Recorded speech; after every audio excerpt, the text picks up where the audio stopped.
Welcome to selfdiscoverymedia.com, where we discover the communities that are making a difference in the lives of others.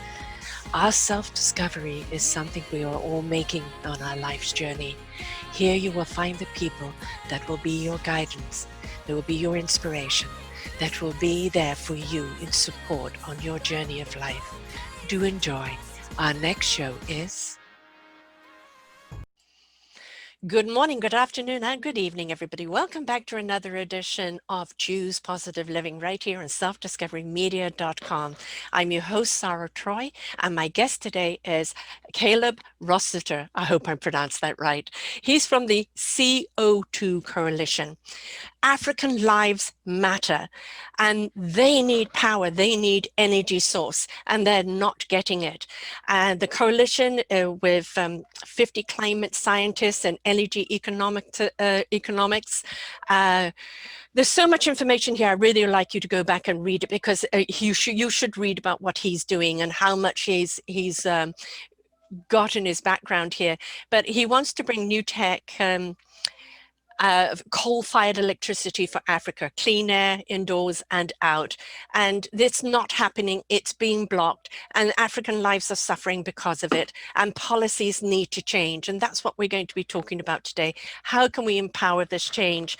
The necessity that we really do need in putting all lives matter, in this case, African lives matter. We take for granted electricity. We just switch a switch and it's there for us. Or if the power goes out, oh my God, our day has come to an end. These people live without power all the time, and it really is impeding their lifestyle, their work, everything. And having lived in South Africa for 11 years, I can see how it would do that. So Caleb is on a mission here, right, Caleb? On a mission to bring electricity and light to Africa. Indeed, I am. I must say, the second you started talking, my son began his piano practice. So I think you can probably hear that in the background. Is that correct? Well, we just have some ambient music in the background there. It's completely up to you. I can handle it if you can handle it. Yeah, I'm not hearing it predominantly, so not to worry about it. Wonderful. Yes, we've just published this report that really relates to something I've been working on for 30 or 40 years, which is African development requires electricity. It's hard for us to imagine in our countries in the West, Canada, United States, or the EU, when only 1/3 of people have electricity in their home. Yeah. And every business is blacked out every day when they're trying to meet orders. And to keep it going, from living in South Africa, when the power goes down, people fire up these diesels, which spew terrible soot all over the place and are horrible for your health in order to keep the power on. That's a crazy method. So grid electricity is what really added to life expectancy in China. About 18 years they've gained in the last 20 years of life expectancy per person.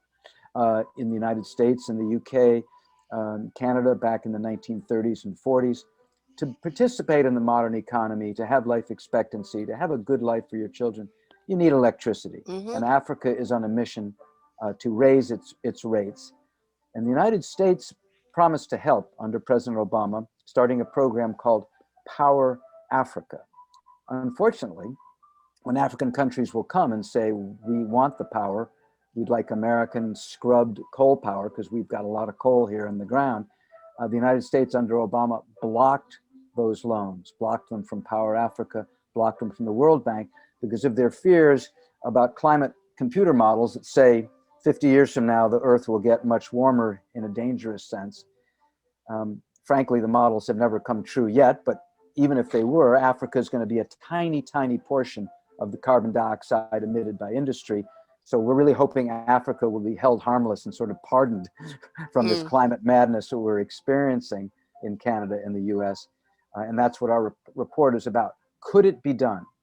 Now, as you know, having lived in South Africa, it's essentially a country placed on top of a coal mine. South Africa is God's treasure chest for coal, which explains why they were the only country in Africa where there's clean water, that you don't have to treat it. When you drink it, you don't have to treat it or drink Coca-Cola. People would say, well, what's water got to do with electricity? Well, water, of course, is the way most Africans die in the first 5 years of their life. These huge infant mortality rates, kids have dirty water, they get diarrhea, they die. Their infant mortality rates are about, I'd say, 10 times that in Canada and the United States because of the water. Water gets cleaned with electricity because it gets pumped over and over again as you wipe out the pollutants from it and the poisons from it. So in every way, heating your home so you don't have to burn wood in the house, which kills 400,000 Africans a year from pneumonia and bronchitis. Keeping your energy going so you can make money and people can have jobs from the factories are working. And just having the water cleaned. Electricity really is the core of where Africa can go, and it's not going well. Right. Right. And, yes, I agree that we do need to go to alternative energies, and that is the way the world will go. But you're talking about the immediate, and the immediate, as you said, it's a small amount. They can change to other alternatives later, but if the coal is there right now, why are they not utilizing it? Why are they keeping people in the dark, at the Right. present moment? So, it's deal with the now. And then the future will take care of itself. You need to empower now, not only for their own safety, to be able to cook their food for light and industry, Right. but how does creativity come about if there's more darkness than light? So it makes sense that generate the power they need in order for them to advance. And then later on, when the rest of the world has changed all their energy factors, they can change it too. But right now they're in need, and this is the time that they need to be helped. I think that's beautifully put. We focus on what we can do now to keep people alive who deserve to have a full life. It's interesting, the United States has only one of these new modern coal plants, and we sent a bunch of scientists to go visit it and look at it. They call them high efficiency, low emissions. All the things that actually make you sick from a coal plant, like sulfur dioxide and all these nitrous oxides you don't want in the air. They clean them out almost 100%. But they only built one. It works beautifully. It's down there in Arkansas and serves Texas, because at the moment that they started it, natural gas and the fracking revolution came to America, and the price of energy to create electricity with natural gas at your plant is so much lower than for coal, than for nuclear, than for wind, than for anything, that America went to natural gas electricity. But this plant is sitting there, and they're ready. And our project really was to see how would it fit in Africa, in the regulatory context, in the cultural context of Africa. Could this plant maintain itself, be operated, not be hurt by corruption or people stealing the power lines, all the important, because they want the scrap metal, all the things that you know from living in South Africa. These are real. These aren't concerns Oh my God, the corruption in Chicago or Vancouver, but they're concerns in Malawi, they're concerns in Mozambique. So we looked very carefully at the things companies would have to look out for if they did get contracted to bring the American clean coal technology to Africa. So, there's no magic bullet. Africa's got a lot of development problems that militate against big projects. You have to be able to make a living if you're a company. And if you think the country can come in and void your contract and steal your money, obviously you're going to have to be very careful. I think South Africa is a good example of how corruption can harm a wonderful electrical grid. It was the pride of Africa. It was 100%. It was providing electricity in the 2000s and 2010s to Mozambique, Malawi, Zimbabwe, all the countries to the north. But the corruption of the government since then, they're putting hundreds of people on salary in little power stations that need like one person. They're not investing in keeping your energy looking forward, keeping it all well maintained. And there's blackouts regularly in South Africa now. So just because we have the great technology here doesn't mean it would work in Africa. We're just simply asking for a chance for African governments to think they can set it up to be able to import it from the United States. I think humans are their own worst enemy. And, you mentioned corruption, which pretty well is in every government. I did a wonderful show on India and clean water and toilets. When you look at India and you go, it can be quite an opulent country, yet there is so much poverty there, people not going to school because there's no running water and toilets. And you just think, well, how can it be in 2020 that there are still people without water, without toilets, and in this case, without electricity? What's going on in the world? And it's always people who get in the way of that progress? Well, we have mentioned corruption, which is people are, let's put it this way, if you're an unpaid health inspector or policeman in let's say, Zambia, the government's running out of money. They owe a tremendous amount of debt to the West and they can't, and China, and they can't pay it off. You know, you're going to use your opportunities as a power of the state to make some money on the side through corruption to keep your family alive. You know, there's a certain level you have to get to in development before you can have perfect, anti-corruption systems. Of course, in the United States, the reason we have a very low corruption is that we got a lot of cops. And any local official has to look over their shoulder in Chicago or in Washington, D.C., and probably in Vancouver, too, to wonder, am I being set up? Is this a police sting to see if I'm dirty? Human beings are not going to change. There's going to be corruption, but we have to have systems to control it. The biggest need for Africa, though, is to get to the next level of economic development where the average person can take care of their family without resorting to using their power to steal chickens from the person they're supposed to be monitoring at the chicken farm. You know, I've seen that in Malawi, for example. I asked a young farmer, what's democracy to you once? And he said, when the local inspector can't demand 2 chickens from me in order to get this permit approved. Right. That's democracy. Yeah. Yeah. Everybody doing their job without a handout. Yes. Yeah. We seem to have, on one side, so much incredible progress. As you said, you can utilize this coal and reduce the emissions, and it's come a long way. Right. But we always have people that seem to block it for political aims, which is what's happening now. And 2 wrongs don't make a right. And again, when you're looking at the need of the now, is what can you produce right now that can give electricity? And we've got to look at it from the humane point of view. As you said, dirty water, the amount of people that die from it, the lack of industry due to electricity, the lack of safety due to the lack of electricity, the crime that can happen in the dark.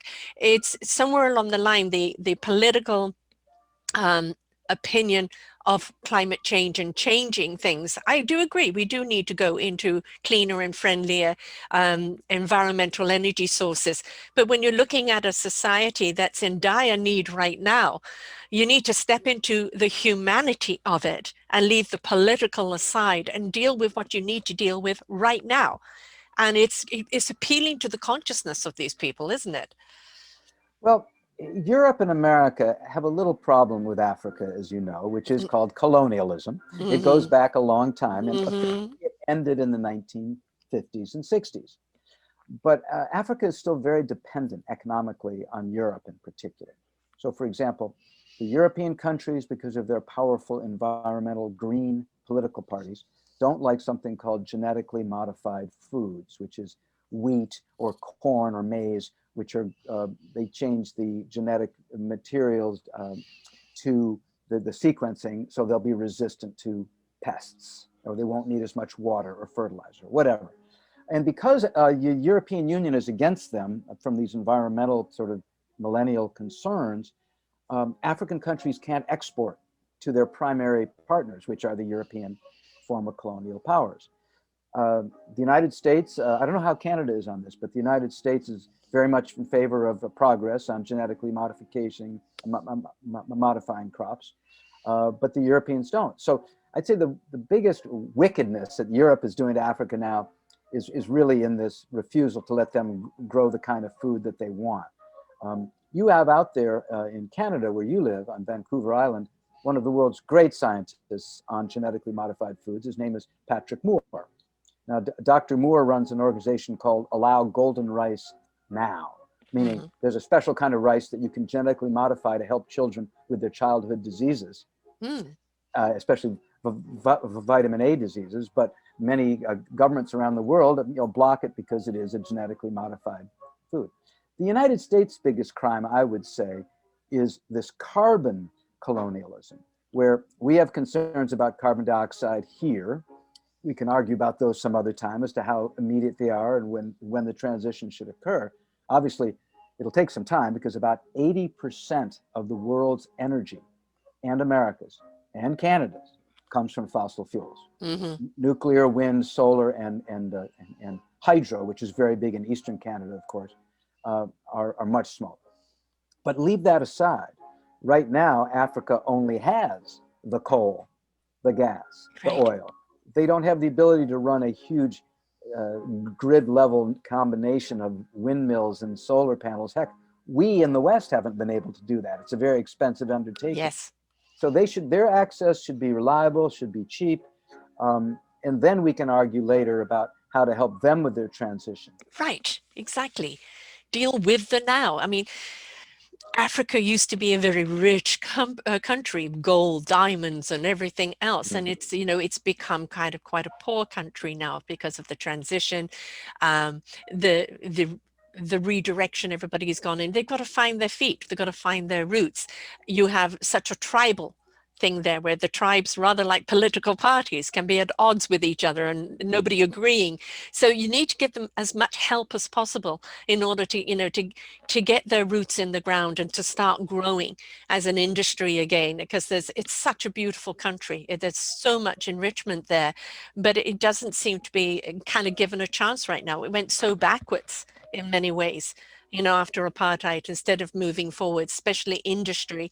And we have a lot of violence there. Well, the violence comes from poverty. The violence comes from the lack of jobs or lack of ability to support your family. And if a simple thing like just giving them electricity and, argue about the environment later, because I'm an environmentalist to a point that we definitely need to change our Right. practices, most certainly. But if we have people dying in the meantime, then, where if the argument is to save the people and the planet, but if you're killing people in the meantime because they haven't got anything, then that does not seem to be very practical or have a good equilibrium there. So it's save lives now. And once they get prosperous because of industry, then you can make the argument with them of making the changes then. But asking a poor country, which it has become in many ways, to go to this other platform that is so expensive that many Western countries can't even afford is criminal in many ways.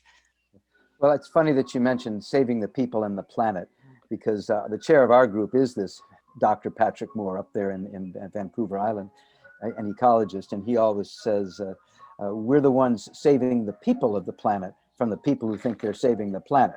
We have to worry about the people first. Now, you have to remember, Sarah, that South Africa, where you and I have lived, is, despite its corruption in the energy sector and despite its problems, most Africans would think they died and gone to heaven if they could live in South Africa, because they do have universal electricity. They do have universal clean water. They've worked so hard on their electricity and their corporate sort of business atmosphere. And South Africa is very much like Canada and the United States, in that large numbers of people are trying to get into South Africa because you can have a better opportunity for your children in this good environment of clean water and electricity provided. Roughly 10% of South Africa, just like 10% of the United States, are illegal or non-documented immigrants who come down. I've met people who walked from Ethiopia, walked from Nigeria, and they're professors and they work in universities. South Africa has about 10 million non-documented people there because it is an economy much better than the rest of Africa.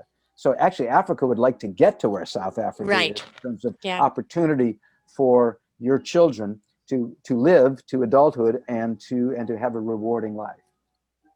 And I mean, as a parent, that's what we want. We don't want our children to be born to die. We want to. We don't want to outlive our kids, and we obviously the whole AIDS epidemic and violence and everything else.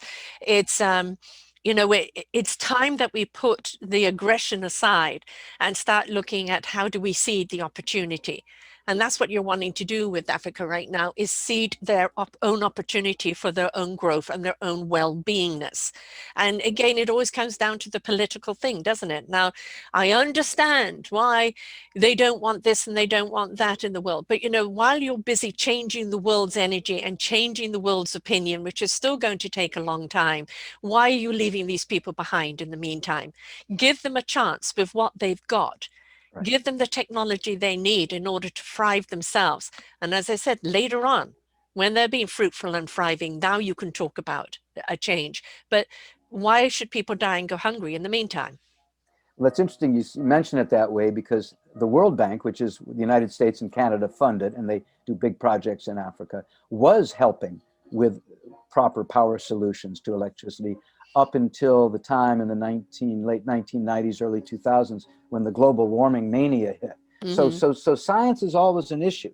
Yeah.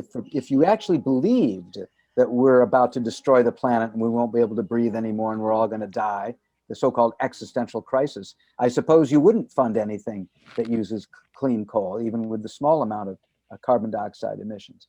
But we just don't see that. So the science is also important. People need to slow down a little bit and see that to date, scientists do not find any increase in rates of hurricanes and sea level rise and floods and droughts in the carbon dioxide emissions era. It may be out there in the future. It may be that the temperature will go up. But of course, you all in Canada, which is the coldest country in the world. Oh, and back east, yes. Probably you wouldn't mind a degree once in a while. But, we don't really have the climate crisis. We have concerns about it, speculation about the future, which is important to keep in mind. But in the meantime, we need to let the World Bank get back to doing what it did, have the United States voting for clean coal plants there. It doesn't make any sense to replace the indoor air pollution problem that kills 400,000 Africans a year in their houses because they're burning wood and animal dung in their stoves inside, and replace it with an outdoor air pollution problem. So we do need to scrub the sulfur dioxide from the smokestacks of the coal. And that's what they're doing down there at the Turk plant in Arkansas, America's only really modern coal plant. And that's what we'd like to see African countries have the chance to try to do. And that would take a change in US policy. Now, I'll note for you, it's interesting, since I'm an American talking to you up there in Canada, even your green prime minister up there begging the United States to allow your oil to come from Western Canada in the pipeline to America because people need jobs, people need to eat. Well, that's the same logic here. Okay, in the long term, I'm sure Mr. Trudeau wants to move to renewables, but in the short term, he's helping keep the Canadian economy alive. Well, we feel the same way about Africa. In the long term, maybe there will be a wonderful change in technology and solar energy can be stored in batteries overnight when it's really needed. It's not there yet, but it might come.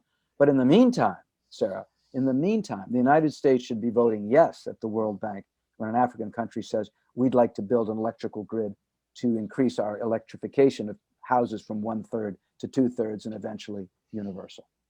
And I mean, yes, they can stand their ground and to a point of obviously wanting different forms of energy.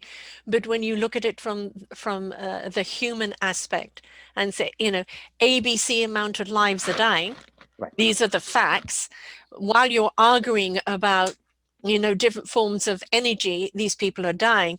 This particular plant has already proven itself to be clean. Right.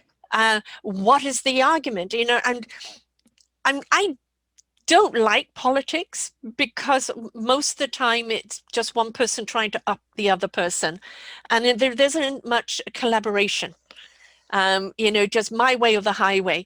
And at this point, I think what has to happen is lay those lives down in front of them. All the death, a video says a hell of a lot. Show them the lives that are really being affected and say, I understand about the future ecological change that we need. In the meantime, this low emissions will give life to these people from a humane standpoint. Allow it to happen right now in order to help them. And if you want them to have solar or wind, then provide it, right? Because they can't provide it on their own if you're so gung-ho about that. But start saving lives. Well, it's interesting you're talking about the politicians as the place to lay the pictures and the videos. I would disagree a little bit, having been in politics a long time down here. Abraham Lincoln said that public sentiment is everything. Yes, I agree. If you have public sentiment, there's nothing you can't achieve. And if you don't have it, you're lost. Right. And right now, I would say people like me who run an organization of scientists trying to say, let's look at both sides of the data and the analysis on whether we're actually destroying the planet with carbon dioxide emissions or not, we are losing that battle in public sentiment. So frankly, I would rather shows like yours, reaching average people, is where we put our energy, because that has to bubble up. And then the members of parliament, then the members of Congress pay attention. Not because they hear from us, but because they hear from well-informed constituents who say, why in the world are you sacrificing African lives on the altar of your renewable mandates, which they can't use right now? But I do understand, Sarah, having been in politics, why people resist making a compromise. And I'll tell you why. It's the slippery slope. You've heard of the slippery slope. If I agree with you on this one little thing, oh man, it's going to be all over and I'm going to slide downhill. We're all terrified of giving in a little bit because our constituents who elect us, for example, are not listening to that. They're very either left wing and screaming at us, or they're very right wing and screaming at us. And we don't have the guts to say, you know, I'm in the middle here on this issue. I can't agree with you because we have to go. When I came to Washington in 1980, people respected those members of Congress and looked up to them, who were known as the deal makers. They would go across the aisle and make a deal. They're all gone by now. Right. They were voted out in primaries because the Tea Party said you're talking to them liberals, and sort of the Black Lives Matter left-leaning diversity crowd on the Democratic Party, politically correct crowd, was saying, oh, you liberal Democrats, you shouldn't be talking to those nasty Republicans. So we have to rebuild our culture of compromise. I try to do that every day. I try to reach out to a different group or person every day who disagrees with our position, to try to reach them. And that's the way to do it.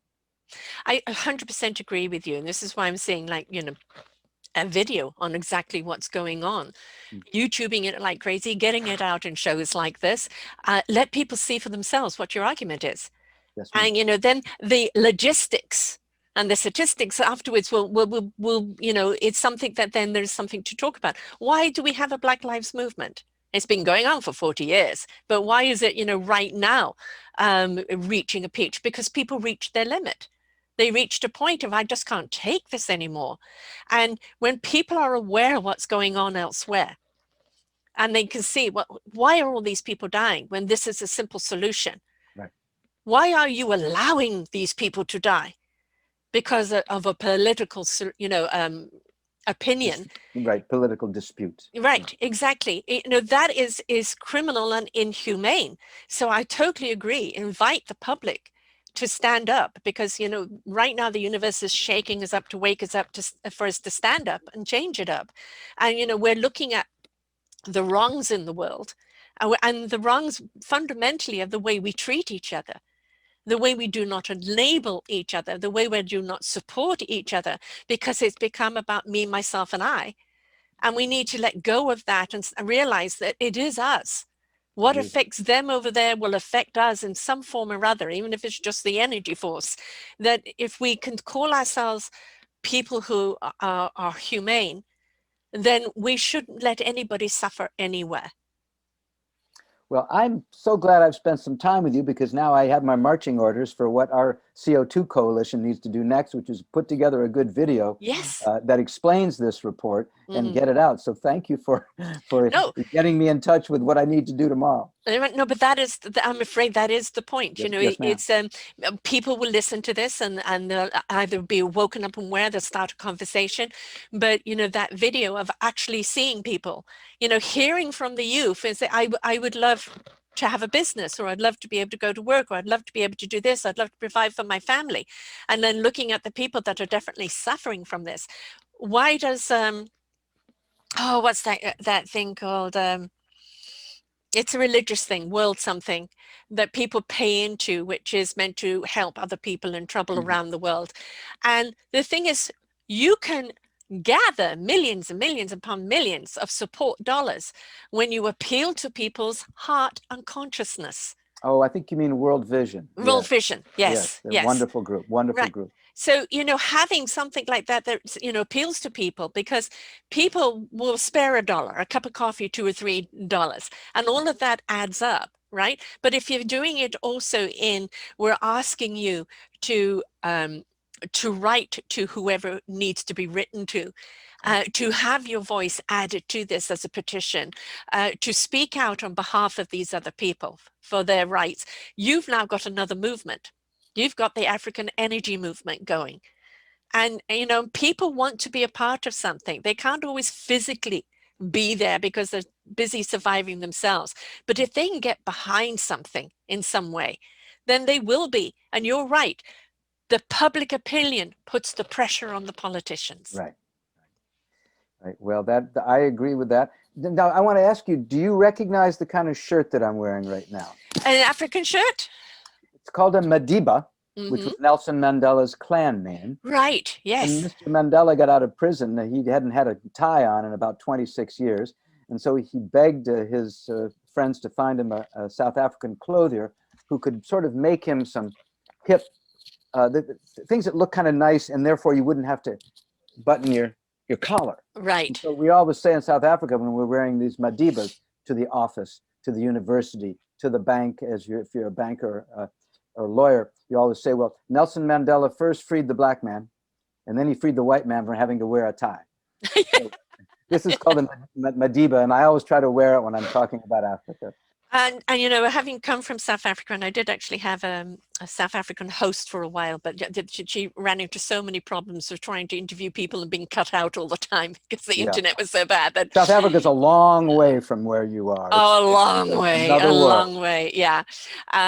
But you know, I actually went to the island where he was being held. I went Robben Island. Yeah, Robben Island. I went there for an event, which was quite eye-opening.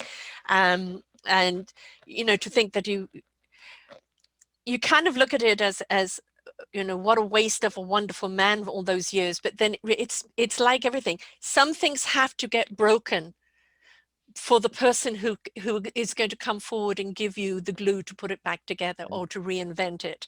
And if he hadn't been in jail for, I think it was 27 years, if he hadn't been there, for him to come out with such humility, with no blame or shame against his captors, but to step forth in his conviction of freeing the Black people, what an example of humanity.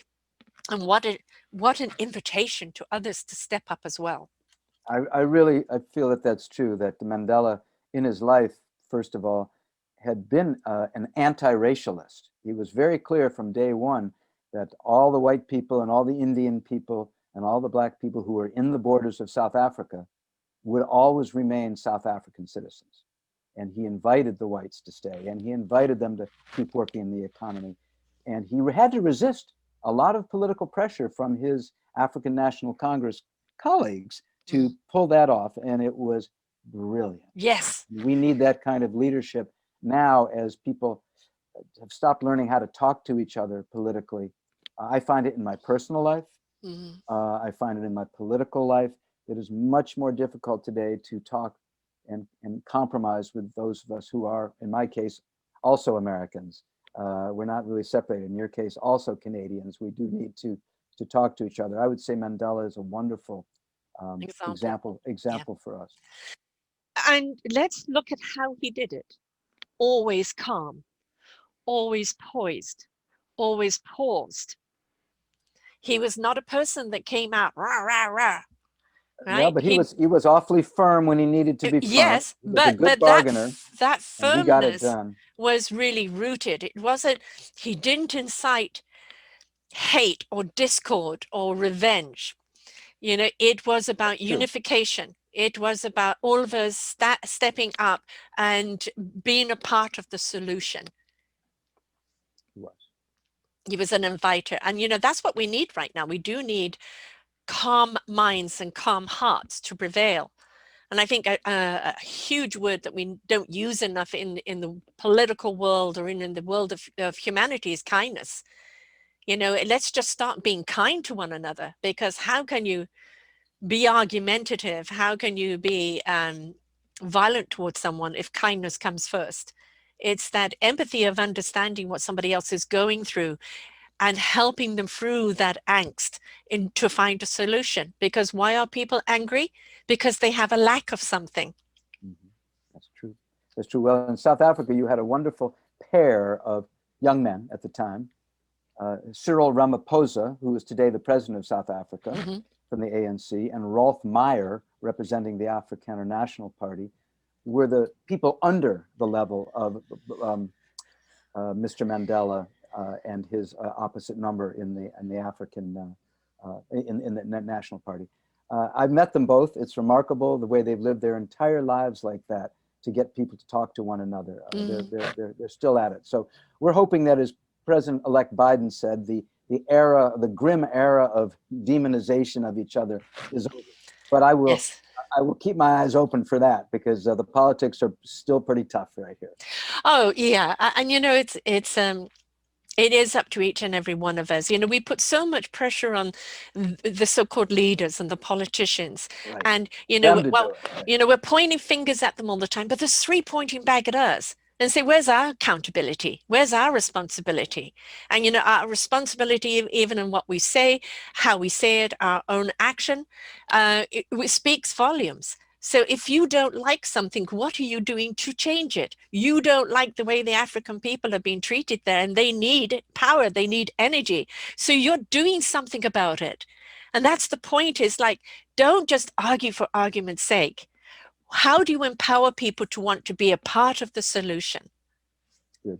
Well, I encourage people who care about this issue to come visit us. Our group is called the CO2 Coalition. So our website is that.org. And please get in touch with us. Please learn more about it. And I'll be working on that video starting tomorrow to try to reach people in a more direct way. Thank you. Oh, no, but that is so very important. The visual really does speak. One of the problems that we have for society right now, a lot of people have just shut their hearts down. Oh, it's too painful. It's all too painful to feel. And we need to feel, because we can't feel joy and we can't feel love if we don't feel the pain. And the pain is just inviting you to find a solution to something. So we've got to go, it's like labor. We go through the pain in order to give birth to a wonderful child. So, right now we're in those positions of pain at the present moment worldwide. With COVID, it's and I'm actually looking at Africa at how fewer cases they have, because they were smart in the lockdown straight away. Common sense prevailed. The African people are ready and willing to be productive. They just need assistance. So it's time that we step up and go, how much was it? 14 billion or trillion or something for this political election. Imagine if the money had been put into education, health, more support around the COVID. Imagine if some of it had been given to the African countries in the way of this energy technology. We spend our money on things that are so unproductive. We need to start looking at where the investment truly lies, and it needs to lie in humanity, planet and humanity, because we can't live one without the other. That's right.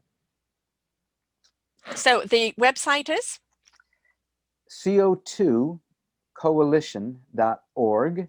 My name's Caleb Rossiter, and I actually will answer any messages you send there, my friends, and look forward to working on this issue. And if people want to join up, they want to be a part of it, or they want to have a voice, you're welcome, anybody who wishes to come and be a part of it. Well, we're a little snooty, let's put it that way. Because what's special about our group is that we're a coalition of 60 climate scientists and energy economists. So it's people who really have spent their careers working in this field. We certainly enjoy people reading our material on the website and on our social media. Many people contribute, financially to our group, and we send them materials. But the core of our work, our membership, in a sense, to be a member, that's sort of an invitation-only club. But we'd like to hear from those who are interested both with and without scientific backgrounds. Right. And of course, if people want to know more about the science, then obviously it's going to be on the site. And as you said, you're open and willing to have that conversation with people. Yes, I mean, that's really my job is, and I hope that paper that you have now, it kind of convinces you that, is to make the science and the economics that can be quite complicated, the energy systems, make it readable for the average person. That's what we're trying to do. It has to be, because The public, it's wrong to say only a scientist can decide something. No, a scientist has to explain the facts, but people are still going to decide in our democracy what the policies should be. And, it needs to be said in layman terms. It needs to be said in a way that really is going to touch the heart and their consciousness. It needs to be said in a way that invites people to want to be a part of that solution. And, that's one of the downfalls of some scientists, is that they've just been too highfalutin on the science, and it's spoken above people's heads. So, appeal to their better nature, to their consciousness, and they won't feel stupid because they don't understand all the ins and outs of it, but they will certainly open up to what you're having to say and what your end goal is needing to do. Yes, and I think in this case, because climate science is such an all-encompassing field, it goes from A to Z. It has to do with zooplankton on one end and what happens to them in the oceans, and atmospheric physics on the other end. It's so complex. People should realize nobody can understand all of this stuff. No. Not the most brilliant physicist in the world in one field can understand what CO2 does to crops as a crop food or something. It's just much too complex. So don't worry about wading in and learning. We have materials that are at the right level, and there's always going to be someone who's much smarter and says, oh, it isn't that way. Well, just get them to calm down and explain in layman's terms why not. And, if they have an intellectual point of view, that's the whole thing about science, isn't it? It's being open to information that is relevant to the solution. So yes, one can come across, with ba, but if you really want somebody to really hear something, come across with something that really has a reason behind it. A point of view that isn't just bashing, but a point of view, again, that it has an opinion that can be an equation to a solution. We've had enough of that, right? Right. Well, for years I taught statistics for public policy, both in South African universities and here. And I always tell the students, hey, when someone says the data show such and such, you say, oh, show me the data. Yes. Yes. We can all do it. Yes. And, be willing to explain what that data is, because not everybody's wired that way into that dialogue. But right now, the bottom line is, African people need energy in order to have light, in order to save lives, in order to create industry.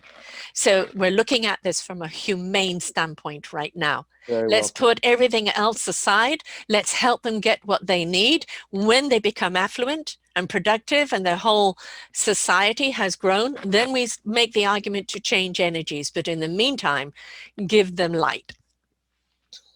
Well said. Thank you very much for sharing with us here today. And, it's very important work that you're doing. A lot of what people don't know, it's the same with how people didn't know about running water and toilets in India. Right. It's when you know, and it's like, okay, what are you going to do about it? And maybe it's all you can do is contribute 50 cents. Who cares? Or maybe it's just that awareness and getting that conversation going and having somebody to write to in government is saying this policy needs to change. Lives are at risk here. So you need the voices behind you right now. And that's what you're doing, inviting the voices. I really do. Thank you so much, Ms. Troy. My pleasure. Until next time, folks, remember, we are a part of the equation. We're part of the solution. So don't just sit back and turn your head. Do something, even if it's just giving your voice. And so until next time, bye for now. We hope you enjoyed the show. We look forward to bringing you more shows. Please go to selfdiscoverymedia.com/shows and you will see the incredible lineup of genres and shows that we have for you. We are here to make a difference in your life. Thank you for listening.